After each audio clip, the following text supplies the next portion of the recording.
Скандал врз скандал се врзува за директорот на Средното општинско земјоделско шумарско училиште во Кавадарци, но градоначалникот Панов упорно го држи на раководната позиција во установа во која што треба да се образуваат ученици.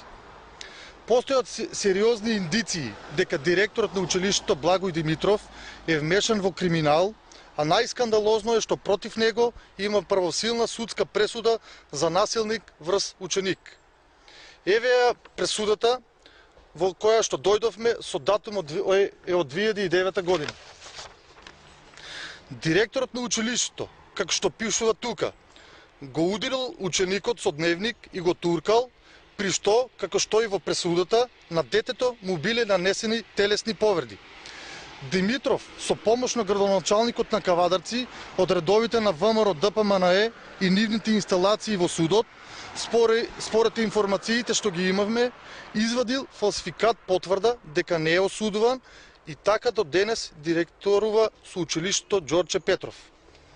Бараме надлежните органи да испитаат дали, освен што има пресуда за насилство врз ученик, директорот на земјоделско-шумарското училиште во Кавадарци, партиски кадар на Груевски, купил трактор на наместен тендер.